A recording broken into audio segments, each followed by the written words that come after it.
Welcome back. It's time for Gorman, Falinski, Patrick Gorman and Jason. Surely it's Falinski, Gorman. Come on. All right. I think it's alphabetical, isn't it? And when you're in government, it'll be Gorman, Falinski. If I'm still Jason has also been here longer than me. I'm very respect the seniority. I have to play that one. I have to play that one. What a start. Now, that was agreement, but there's not a lot of agreement coming from the Nationals at the moment. Jason Falinski, Barnaby Joyce and Matt Canava in a podcast. I'm not sure if you've listened yet. They say no maliciousness or grand plan in the spill. It just sort of happened. Do you believe that? Yes, of course I do. It was organic. It's the National Party. They're into organics, as you know, so it just happened. Just happened. So you sound like you're being rather sarcastic there. No, I'm not being sarcastic. I don't know sarcasm. You know, I'm from the inner city. So, I'm not quite sure where to go with this. Clearly this was planned. Clearly it was coordinated. Matthew Canavan resigned the night before. I mean, this sounds ridiculous, this podcast, doesn't it? Well, I think the events are pretty obvious. I mean, Bridget McKesney's resignation then created a spill, which Barnaby then said, well, if we're going to have a spill, then I'll stand for leader. And then that prompted what happened thereafter. So from that point of view, I guess it was organic, but yeah. How can we not have faith that this isn't going to happen again soon? Barnaby's said from the get-go, he's got his hand up if there's a spill. It seems like the tensions are still there. We're talking about potentially a breakaway faction in the LNP to represent Queenslanders. Yeah, so we're keeping it entertaining for you at this point in time.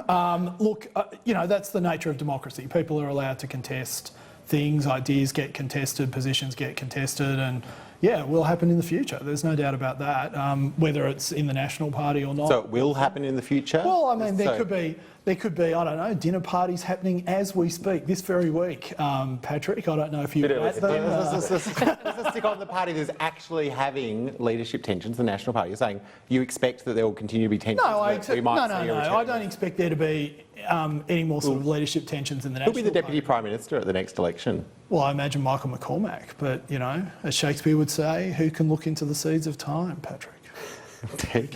What about the Otis dinner, Patrick? A group of 20 MPs meeting on climate change. Do they have a point about not going too far, making too drastic a pitch to voters? Well, I think it's reasonable that people would have conversations about our policy positions on a whole range of things. As you know, every single one of our policies is under review. But let's not pretend that a dinner amongst MPs is anything more than what it is. I mean, it's not a conspiracy. It's a dinner. It's a dinner. Can we clarify, were you at the dinner? I was not at the dinner, but I will also admit that I have eaten at Otis Restaurant, and it's a lovely place, and they've got a great wine list. I seem to be the only one that didn't have a good experience there. They put us right under the air conditioner. But I'll lend you a jumper. But you say everyone from Labor saying I just no think issue. It's a bit rich for you to complain about cold, because last time I saw Annalise, her face had gone deep crimson. It's because I'm an intrepid in-the-field reporter. Yeah, that's right. Tom Connell's home in the studio now. But it's my understanding, Labor says there's nothing in this, it's my understanding Joel Fitzgibbon was summoned to Anthony Albanese's office after this emerged. Look, I don't know anything about that, so whether your understanding is correct or not, I really couldn't comment. Trust me on it. I do trust you, Tom, but That doesn't imply it's nothing, essentially, does it? It was a dinner. And it doesn't excite me what my colleagues do for dinner. I'm going to let you in on a secret. I had dinner with my dad on Tuesday night. That was a lovely dinner. No conspiracy there either. He's not seeking Labor Party pre-selection for anything. Making sure he's going to vote for you at the next election. He doesn't live in my electorate, which I would like him to fix. But yes, no, he won't be voting for me at the next election. He'll be voting for my good friend, Josh Wilson. And just on the substance of the issue with the Nats as well, Jason Falinski, so Collinsville is expected not to be viable. If that's the case, should that be the end of any government money towards coal-fired power in Australia? So are you talking about sort of taxpayers building a coal-fired power? But even the viability. Yeah. What if there's a push after that? Well, let's see if one's viable in New South Wales. Should this be the end of the discussion if this one's viable? I've got to be honest and say I don't think that this is the role for the Commonwealth Government. This is really a role for state governments. That's where they're traditionally the level of government that have built and operated, power plants. In New South Wales, They've had a free market for quite some time, the same in Victoria. If there are private companies that want to come in and build or retrofit coal-fired power stations, then they should do so, and we should create the framework in which they can make those assessments and make those investments. So if you take out the factor of whether it's a state or federal government issue, you still don't have an issue with taxpayer money going towards exploring? Oh no, I'm a Liberal. I don't think that taxpayers should be involved in private sector businesses, and if they are, it should be to the minimal amount as possible, because what we've seen in history is that governments aren't good at running things. Even though one of the tenets of your government is supporting small Don't be so hard on the government, Jason. I mean, they're not good at running a few things. But, I mean, PJ O'Rourke said, Republicans don't believe government works, and they spend all their time getting elected to prove it. So, I mean, I feel like you must have bought, quote, toilet paper this week or something. No, that's unfair. That's unfair. They're my two favourite. I've got one left. What's the last one? Well, I'm glad you asked. It's good judgment comes from experience, and experience, well, that comes from bad judgment. Your experience of the Nats and coal-fired he's now going to try power. and turn that into a question. What does your experience say about Just impossible. whether or not... But he won't leave an air-conditioned restaurant. If this is found not to be viable, Matthew Canavan said he'll accept that decision. Is that something that they need to hold to? They've got the $4 million for the viability. If it's not, well, they need to stop saying there's a government role in coal-fired power. Yeah, I think that's right. I mean, that's... Any proper government decision needs to, you need to undertake a feasibility study first. We're doing that. If that's what the feasibility study comes back and says, Matt has said, well, that's the end of that. So that's where we're at. yeah, I'm sure it's going to be the end. Matt is very happy being a backbencher, just as Barnaby Joyce is very happy being a backbencher, just as Bridget McKenzie is very happy being a backbencher. I, for the record, am happy being a backbencher, but I think in the National Party you've got a lot of people who are, looking for any avenue to cause division, to cause tension within the National Party, and then to push it on to the Surely you Liberal must have Party. aspirations beyond backbench at some point in your No, career. ambition's just a curse in the National Party. It doesn't exist in the Labor Party. No ambition at all. Is that... I've So been, anyone watching this... no, I've been very within open. the you now, never want to be anything right. other than a backbencher. Oh, look, I'd love to be a government minister one day, not in that government, but That's a bit but of I think, realistically, What I'm ministry very. would you like to have?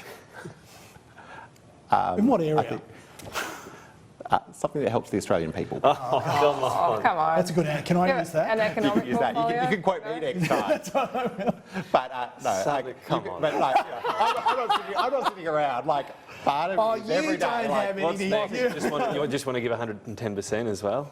Are you suggesting though that there's a ministerial portfolio that doesn't help the Australian people? no, I'm not. Okay, so there's none where you'd say, like, actually we'd be better off without Annalisa, that. can you think of any that don't help the Australian people? Well, I mean, my opinions are quite something irrelevant. Pat and I would like to. And I'd like Jason to be a government minister one day. Oh, thank you, Patrick. That's very kind of you. I've said that That's before, just so and you I'll say it could again. interrupt me in question time, though. Let's Oh yeah, no, I look forward to regular deliveries of 3-minute blocks. Unfortunately, as yet on AIM Agenda, we don't hand out promotions, but we're doing our best. You should bring in a time limit here, though, On Well, what? for how on long? answers. Oh, okay. Yeah. On the whole thing. Well, I tell you, we're not getting anything in. Normally by now they'd be saying rap. Maybe they're enjoying it in the studio. I just want to ask finally about emerging issues with the building of submarines. Naval Group apparently didn't know the Australian market before they joined the program, and now it's a lot harder than they thought. Is there a genuine thought of a plan B here, that this whole thing might not be viable? Well, I mean, that's the question. That is a question for the government. What we've seen, though, is that this is sort of the timelines have blown out under this government by about 10 years. There are great shipbuilders and technology companies in Australia who should be involved in this program.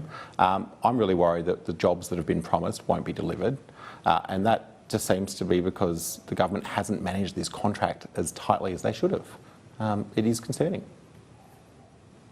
Jason, how's it all going? Look, I'm happy to say I know literally nothing about submarines, and if I started to find out about them now, I would still, by the end of my life, not know as much as the people who are on. Do you the read the panel articles who saying that made the build's in decision? real trouble and Naval Group doesn't seem to know the Oh Australian yeah, market? but can you really trust what you read in the newspapers these days? Yeah, Surely the absolutely. government had an obligation to make sure that they did know the Australian market. Surely that was part of the tender process. Well, we do. Yeah, I believe it was. I mean, one of the big things was instead of just outsourcing the building of military equipment here in Australia to someone who just sort of came in, did it and left with all the IP, was to actually get companies and contractors in Australia up the IP curve as well, so that they had technology that they can transfer. And of course there's been that two-way thing as well, where there's a lot of US military equipment being purchased out of Australia, so that, you know, we have this whole concept of force multipliers and things like that. Listen, if you really want to get into this, Andrew Hastie is the person to talk to. I just listen and go, and nod at this point. We'll try to get him on. Just finally, can I get your thoughts? Should we make Andrew the Minister for Defence so we can actually go and sort out this mess? Oh gosh, I don't want to get in trouble with Linda. So, that might be a promotion. Yes. Can I get your thoughts? She has weapons behind her. So that's like kind of We've had Jackie Lambie on this morning saying that she's not going to be in any discussions on ensuring integrity until this Phil Gaetjens report into Sports Rorts handed over to the Senate. Why isn't the government just handing it over? They've handed over reports before. Have we? Which ones? Absolutely, into Christopher Pyne and Julie Bishop's previous jobs. Oh, okay. Release them. Well, look, as my understanding was that this just follows the normal procedure where these reports are done, the findings are handed, and that's where we're at. So we're just following normal course of events. So I was unaware that there had been times where we've... And does that give you pause for thought then? Well, everything you say gives me pause for thought, Tom, so I will take that away and contemplate. But it's a convention. You can subvert that. It's not a law. It's not a No, it's not a regulation. law, but I do think conventions are important. I mean, you would expect me to say. So the convention that the Pyne Bishop and the Bilson reports were released should be followed then? Well, indeed, Tom. However, as I understand the convention is, these reports are done, the findings are released, that's what we've Is the done. convention more when it suits the government, they're going to release it? No, I didn't say that. I don't think that's the case. I think a convention is observed more often than not.